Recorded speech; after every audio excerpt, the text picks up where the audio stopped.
할렐루야. 여러분, 토요일은 꼭 좀 주일을 위해서, 또 주일 우리 디딤돌교회 모든 성도들이 함께 드리는 예배를 위해서 좀 기도해 주시기를 부탁을 드립니다. 원래 그 계획은 내일 우리 원로 목사님 오셔서 설교하시려고 했는데 원로 목사님이 코로나에 걸리셨어요. 그래서 여러분 좀 기도해 주시고, 이렇게 심하신 건 아닌데 그래도 코로나라 다른 사람들에게 영향을 끼칠까봐 이번 주에 그냥 제가 설교하기로 했습니다. 주일을 위해서 기도할 때 하나님, 우리 주일 예배에 어떤 분들이 참여하든 간에 성령님께서 좀 운행하여 주셔서 그 심령을 만져주시고 하나님의 은혜가 풍성하게 임하는 시간 되게 해달라고 꼭 좀 그렇게 기도해 주셔서 주일에 여러분들이 큰 은혜가 되는 귀한 시간들이 되시기를 바랍니다. 저도 가끔 이렇게 다른 교회를 방문하거나 또 다른 어떤 그 예배 드리는 장소에 방문할 때가 있죠. 그래서 방문해서 이렇게 들어가면 기도하잖아요. 그러면 그 기도가 충분히 된 그 예배, 또 그 교회, 그런 데는 왠지 모를 이런 좀 평강이 있어요. 좀 따뜻함이 있어요. 여러분들도 그런 거 느낄 때 있죠, 그죠? 예. 그런데 정말 어떤 교회에 가서 이렇게 뭐 설교하러 가거나 어떤 일이 있어서 가서 첫 시간 이렇게 기도를 하면 뭔가 모르게 좀 이렇게 표현하기가 좀 어렵지만 좀 그런 데가 있어요. 근데 나중에 예배를 마치고 보면 정말 그 기도로 준비가 되어 있고 풍성한 은혜가 있는 그런 교회들은 우리가 이미 그 장소에 이렇게 들어가는 순간부터 하나님이 은혜를 주시는 것 같아요. 저는 우리 디딤돌 교회가 그런 교회가 되기를 간절히 소망합니다. 그래서 토요일 날 이 시간에는 우리가 다른 모든 기도 제목들을 잠시 내려놓고 우리 교회의 성령 충만과 또 주일 낮 예배를 위해서 오직 존귀하신 십자가에 달리신 예수 그리스도가 영광을 받으시는 거룩한 주일이 되도록 우리가 그렇게 준비하고 기도하는 복된 토요일 새벽이 되실 수 있기를 주님의 이름으로 간절히 부탁을 드립니다. 여러분, 우리가 예레미야 애가, 그렇죠? 애가. 이 애가는 우리가 지금 가지고 있는 이 성경은 예레미야에 붙어 있지만 원래는 이게 시가서에 붙어 있는 성경이에요. 시가서 그러면 그럼 뭐를 시가서라 그러죠? 시로 돼 있는 거. 그러니까 욥기, 시편, 잠언, 전도, 아가, 시가서라 그러죠, 그죠? 요 시가서에, 혹은 또 성문서라고도 해요. 근데 요 예레미야 애가가, 그러니까 우리가 알 수 있는 거, 거기 가서 원래 원어에는 그 시가서에 붙어 있다는 뜻은 애가가 뭐로 되어 있다는 뜻일까요? 그렇죠, 시로 되어 있다는 뜻이에요. 근데 시를 번역을 하다 보니까 그냥 다른 성경과 똑같이 이렇게 번역이 돼 있잖아요, 그죠? 그런데 이게 이 애가도 역시 그 다른 시편, 또 잠언, 전도, 아가처럼 운율이 갖추어져 있고 또 이 일정한 어떤 형식을 따라서 시라고 하는 아름다운 그 문학 양식에 이렇게 포함되어 있는 그런 글이에요.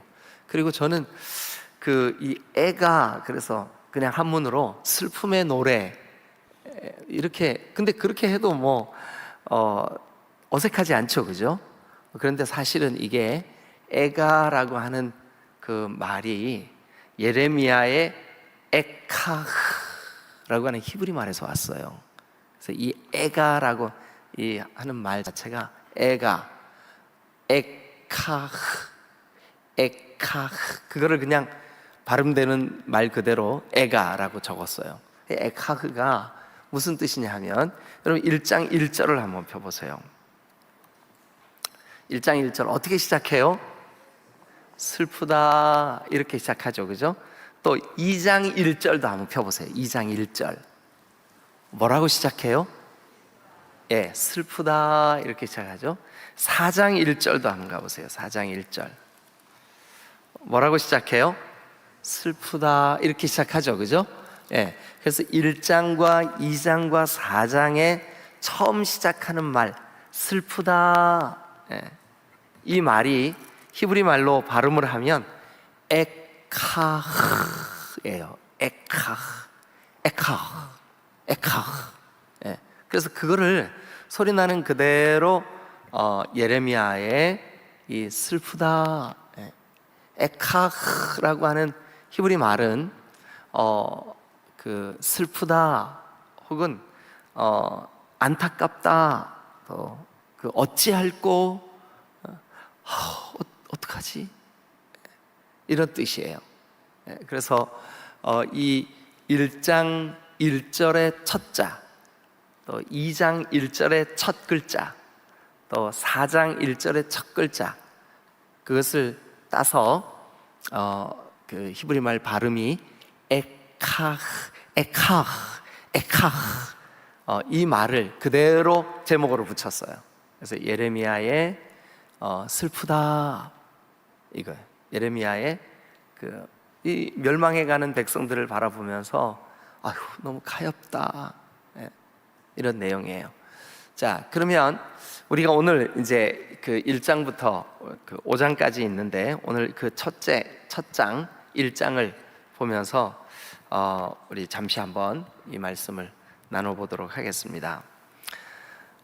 사실 이 예레미야 애가, 그러니까 이제 유다 나라가 망해가는 그 마지막 그 꺼져가는 등불 같은 그런 시기, 혹은 이 망해서 그 백성들이 탄식하고 있는 그 시점, 그러니까 망해가는 시점, 이미 망한 그때쯤 우리나라도 그 많은 시인들 이런 분들이 우리가 그 일제에 의해서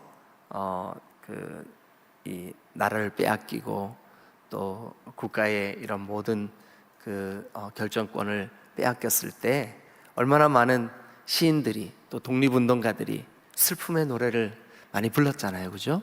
예, 그게 바로 백성들을 바라볼 때는 가엾구나, 이게 에카흐예요. 불쌍하구나, 예, 슬프다, 이게 에카흐. 그래서 그걸 그냥 발음대로 그대로 에가라고 제목을 붙였다고요. 자, 그러면 우리가 이제 1장을 같이 한번 보면서 그 슬픔의 내용들을 여기다 한번 같이 찾아보도록 하겠습니다. 근데 여러분, 우리가 이제 이 1장부터 5장을 볼 때 먼저 기억해야 될 게 있어요. 뭐냐 하면 이 슬픔의 노래는 그냥 슬픔의 노래로 끝나지 않고 슬픔의 노래가 변하여서, 당연히 하나님은 그 유다 백성들을 완전히 없애버리거나 멸망시켜버리거나 그럴 목적으로 포로되게 한 게 아니죠. 그럴 목적으로 포로되게 한 게 아니에요. 반드시 돌아오게 하시고 회복시켜 주시고, 또 그들이 하나님이 이렇게 진노하신 이유를 깨닫게 하시고, 그렇게 하시려고 이거를 바벨론에 의해서 70년 동안 포로 생활하게 만드신 거예요. 그러니까 오늘 우리에게도 종종 우리가 감당하기 어려운 어떤 슬픔의 일들, 에카흐, 이런 어떡하지? 이런 일들이 우리 가운데, 우리 인생 가운데 벌어질 수 있어요. 예? 예. 그렇지만 하나님은 그 일을 통해서 우리를 세우시고 다듬으시고 새롭게 하실 줄로 믿으시길 축원합니다. 그러니까 하나님 안에 있는 사람, 하나님이 사랑해서 그 뜻 가운데 불러주신 사람들이 겪는 모든 환난에는 하나님의 뜻이 있어요. 하나님의 계획이 있어요. 하나님이 그 일을 통해서 하나님의 영광을 나타내실 줄로 믿습니다. 아멘. 예, 우리가 그걸 꼭 기억하시고 이 5장까지 말씀을 함께 좀 나누어 보면 좋겠다는 생각이 들어요. 자, 일단 1절 같이 한번 읽겠습니다. 자, 다 같이 읽겠습니다. 시작. 슬프다 이 성이여, 전에는 사람들이 많더니 이제는 어찌 그리 적막하게 앉았는고. 전에는 열국 중에 있던 자들은 이제는 과부가 되었고, 전에는 열방 중에 공주였던 자가 이제는 강제 노동을 하는 자가 되었도다. 자, 1절에 슬프다. 그 슬픔의 이유를 한번 찾아보세요. 1절에서 뭐가 이 예레미야를 혹은 또 예레미야의 시대에 하나님의 뜻을 분별한 하나님의 거룩한 종들을 그 마음 아프게 하고 슬프게 했을까? 뭐가 슬펐을까요? 일단 전에는 사람이 많았던 이 유다 땅이, 유다의 예루살렘이 이제는 어찌 그리 적막하게 되었는고.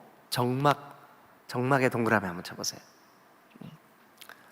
적막하게 되었다는 것은 쫓겨났고 포로로 끌려갔고, 지금 슬프다 에카흐라고 하는 그 말의 이유죠. 이유. 이것 때문에 슬퍼. 뭐 때문에요? 많던 그런 사람들, 그런 영화롭던 또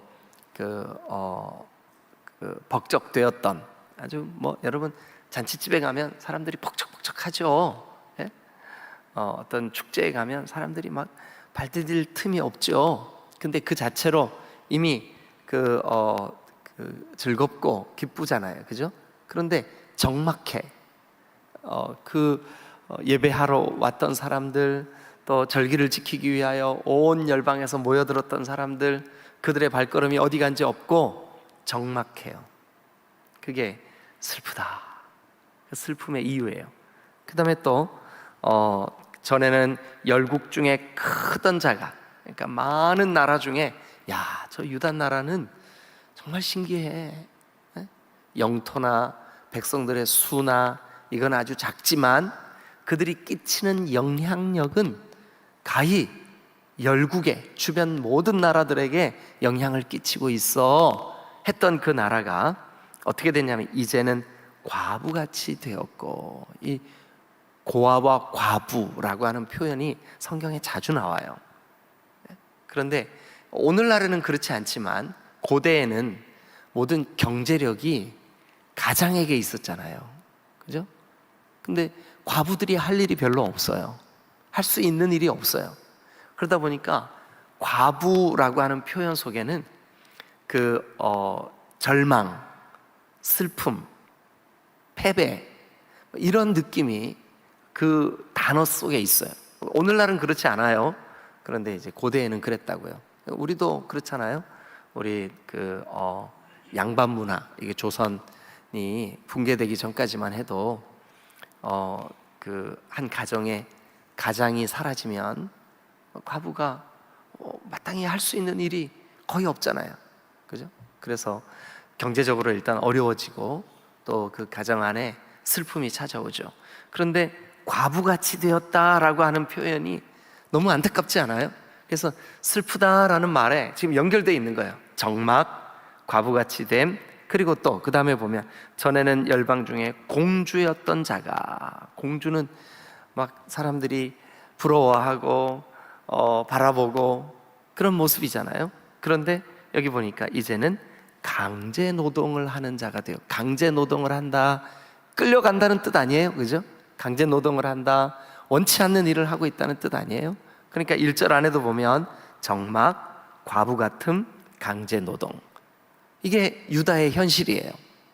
그래서 이 시를 쓰고 있는 예레미야가 슬프다, 그렇게 하나님을 영화롭게 하고 하나님 앞에 예배하기 위하여 절기 때만 되면 예루살렘이 막 발디딜 틈이 없이 사람들이 많고, 그리고 기쁨의 노래가, 찬송가 소리가 끊이지 않았던 이 아름다운 예루살렘이, 유다가 어찌 이렇게 적막하게 되었는고, 과부같이 되었는고, 강제 노동에 끌려가는 그런 비참한 일이 우리 가운데 생겼는고. 그 다음에 2절도 한번 읽어보죠. 자, 다 같이 읽겠습니다. 시작. 밤에는 슬피 외우니 눈물이 뺨에 흘리며 사랑하는 자들 중에 그에게 위로하는 자가 없고 친구들도 다 배반하여 원수들이 되었다. 2절에도 슬피 우니, 또 위로하는 자가 없고 친구들도 다 배반하고 원수가 되고, 이게 그 1장 1절에 시작하는 슬프다, 에카흐라고 하는 말에 다 연결돼 있어요. 네? 나라가 망해버리니까, 유다가 하나님으로부터 버림받으니까 그들에게 어떤 일이 벌어졌냐 하면 슬피 우는 눈물이, 그 다음에 또 친구들도 다 배반하고 사랑하는 자들에게서 받았던 모든 위로가 다 사라지고 원수가 되고 관계가 깨어지고. 여러분들이 영적으로 피폐해질 때 가만히 한번 관찰해 보세요. 신기하죠? 사람과의 관계가 깨져요. 그런데 성령으로 충만하면 어떻게 되는 줄 아세요, 여러분? 깨졌던 관계도 회복돼요. 우리 안에 성령 충만하면 괜히 다른 사람한테 내가 잘못했던 일들이 생각나고 회개하게 되고 용서를 구하고 그러죠, 그죠? 여러분, 대표적인 예가 그 야곱이 형 에서와 화해하는 장면이에요. 여러분, 야곱이 형 에서를 만나기 전에 어디에 있었어요? 야복 나루에 있었어요. 야복 강가에. 거기서 뭐 했어요? 성경에는 천사와 씨름했다라고 돼 있지만 사실은 그가 하나님께 기도했어요. 간구했어요. 많은 사람들이 천사와 씨름한 그 장면을 하나님께 기도한 장면으로 그렇게 이해를 하고 해석을 해요. 그런데 천사와 씨름하며 나를 축복해 줄 때까지, 나를 위하여 복을 빌 때까지 내가 놓지 않겠다, 이게 야곱의 태도였었어요. 그러니까 하나님 앞에 기도한 거죠. 간절히 기도하면서 하나님, 여러분, 그런데 그 기도의 시간이 지나고 날이 밝아 야복 나루를 건넌 야곱이 형을 만나요. 그런데 이미 형도 군사들을 400명이나 데리고 야곱을, 자기 동생을 치러 왔는데 만나자마자 어떻게 해요? 동생을 부둥켜 안죠. 같이 울죠. 그 감정적으로 상했던 마음, 굽어졌던 그 자기의 그 마음이 다 펴진 거예요. 왜 그랬을까요? 성령이 앞서 행하여 주신 줄로 믿습니다.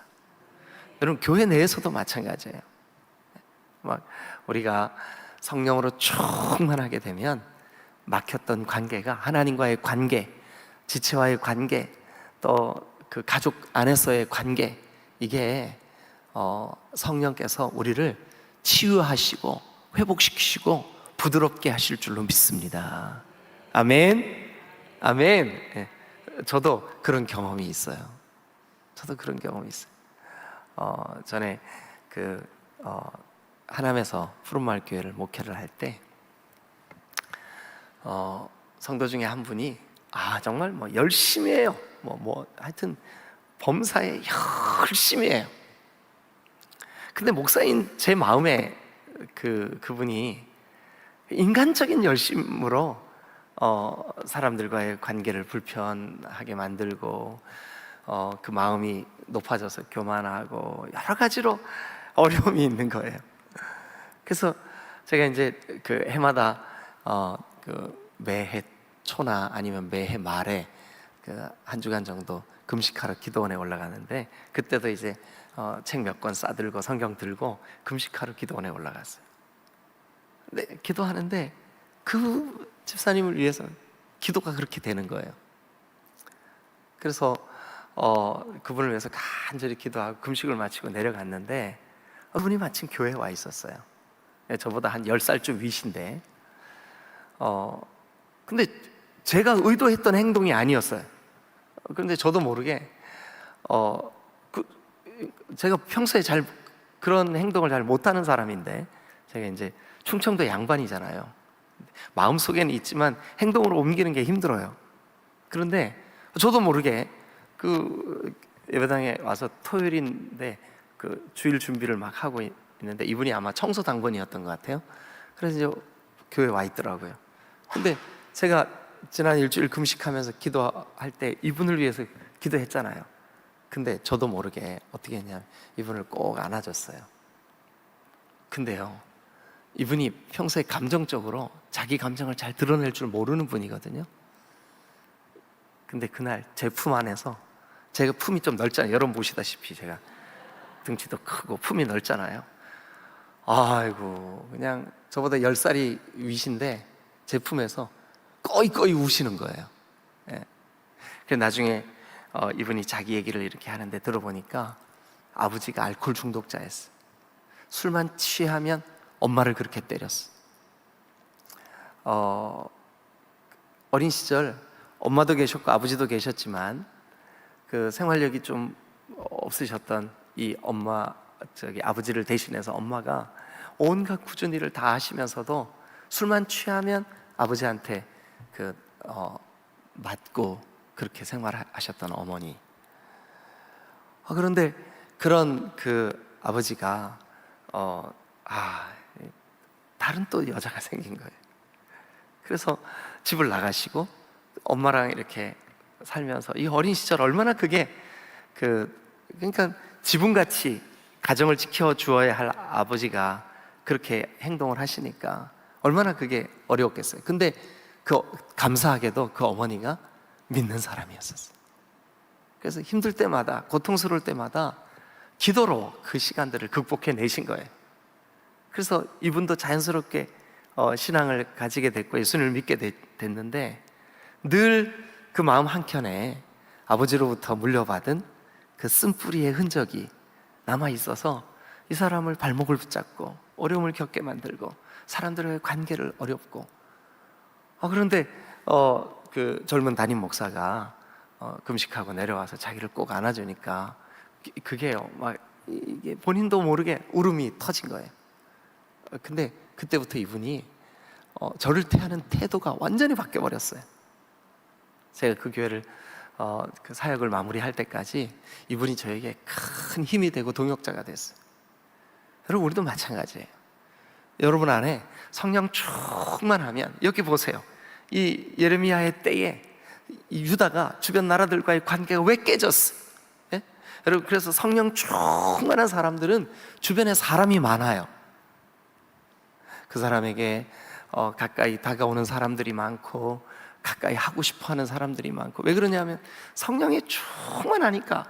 그런데 반대로 그 성령 충만과 거리가 먼 아주 그 딱딱한 건조한 사람일수록 주변에 사람이 없어요. 왜 그럴까요? 그 성령께서 근데 유다가 나라가 망할 때 여기 2절 보세요. 그 사랑하던 자들이 다 떠나가고 또 위로하는 자도 없고 친구들도 다 배반하고 원수가 되고 깨어짐이죠. 예. 여러분 우리 디딤돌교회 성도들은 성령으로 충만해서 여러분들의 주변에 있는 사람들과의 관계가 풍성해지시는 경험을 그리고 또 혹시라도 아픔을 주거나 또 깨졌던 관계는 놀라운 회복의 역사가 여러분 안에서 먼저 일어나실 수 있기를 여러분 먼저 손을 내미세요. 먼저 화해를 청하세요. 먼저 성령으로 충만하게 해달라고 기도하세요. 하나님이 여러분들에게 감격과 은혜를 주실 줄로 믿습니다. 그런데 안타깝지만 유다 나라는 그렇지가 못했어요. 그래서 1절과 2절을 보면 안타깝죠, 그죠? 그러니까 이런 이유 때문에 나라가 망해가는데 3절 다 같이 읽겠습니다. 시작. 유다는 혼란과 많은 고난 가운데에 사로잡혀갔다. 그가 열국 가운데에 거주하면서 쉴 곳을 얻지 못하며 그를 핍박하는 모든 자들이 궁지에서 그를 따라잡았다. 참 3절도 환란이 있고 고난 가운데 사로잡혀가고 쉴 곳을 얻지 못하고 그를 핍박하는 모든 자들이 그를 막 뒤따라가며 잡으려고 하고 그러니까 1절부터 3절은 다 1절 처음 시작하는 에카 슬프다에 뒤따라오는 말들이에요. 근데 그 슬픈 내용을 한마디로 정리하면 정막, 과부 같음, 또 강제 노동, 또 사람들이 떠나가고 배반하고 깨지고 인간관계의 깨어짐, 그 다음에 3절 환난, 고난, 사로잡힘, 쉴 곳을 찾지 못하고 또 핍박하는 자들이 뒤쫓아오고. 자, 그러면 이제 1절부터 3절이 이게 슬픔의 이유들이 이렇게 적나라하게 시적으로 표현되어 있구나. 그러면 4절부터 우리가 이거를 한번 찾아보시자고요. 왜 이렇게 슬픔의 나라가 돼버렸을까? 유다가. 그러면 오늘 우리가 이 말씀을 들으면서 우리는 하나님 이 유다를 슬픔에 빠뜨린 이유들을 내 속에 큰 것들이 있다면 몰아내게 해주세요. 회개하게 해주세요. 없애게 해주세요. 그러면 우리가 이 슬픔을 극복할 수 있겠죠, 그죠? 예. 그래서 지금부터는 간단하게, 시간이 없어서 이 1장을 마지막 절까지 다 이렇게 하기는 어려워요. 그러나 간단하게 몇 가지로 한번 요약하면서 왜 이런 슬픔이 찾아왔을까? 왜 이런 유다가 이런 아픔의 나라가 되었을까? 멸망하는 나라가 되었을까? 에카, 슬픔의 그런 족속이 되었을까? 자, 4절 첫 번째 이유가 이것 때문이에요. 4절 같이 한번 읽죠. 시작. 시온의 도로들이 슬퍼하며 절기를 지키려 나아가는 사람이 없음이로다. 자, 다시 한번요. 절기를 지키려 나아가는 사람이 없음이로다. 예. 물론 지금 이 4절의 현상도 현재의 모습을 나타내는 거예요. 그런데 저는 이 말씀을 묵상하면서 아하, 그렇구나. 이 유다 나라가 하나님 앞에 이렇게 적막하게 되고 과부같이 되고 열방에 강제 노동을 하는 나라가 되고 슬피 울게 되고 배반을 당하고 사람들과의 관계가 원수가 되고 깨어지고 상하고 그리고 환란이 그들 가운데 있고 사로잡혀가고, 사실은 4절도 그런 그 슬픔의 이유들을 나열하고 있는 장면이긴 한데 저는 그 슬픔의 원인이 여기 있다고 생각을 해요. 뭐냐 하면 절기를 지키려 나아가는 사람이 없어졌어요. 즉 그들의 예배가 깨어졌어요. 여러분, 예배되지 못해, 예배가 깨어지면, 여러분 근래에 반복적으로 예배 시간이 몹시 졸리세요? 예배가 깨어지고 있다는 증거예요. 여러분, 예배에 기쁨이 없어요? 예배에 기대감이 없어요? 아, 오늘 주님이 나에게 무슨 말씀 해주실까? 기대감이 없어져 버렸어요? 예배의 감격이 사라졌어요? 그러면 여러분, 이미 내 영적인 문제가 시작된 거예요. 유다 나라가 절기를 지키려 나아가는 사람이 사라지고 있을 때, 즉 그들의 예배가 깨어질 때, 자, 다시 말씀드립니다. 물론 이 4절은 1절, 2절, 3절, 4절 계속 반복해서 그들의 슬픔의 이유예요. 지금 현재 예배하러 절기를 지키러 올라오는 사람이 없구나 하고 탄식하는 내용이에요. 그런데 저는 이 말씀을 오늘 우리에게 적용하기 위해서 아하, 이 슬픔의 원인이 되는 근본적인 이유는 예배가 깨어졌기 때문이구나. 여러분, 여러분들의 예배를 점검하십시오. 되돌아보십시오.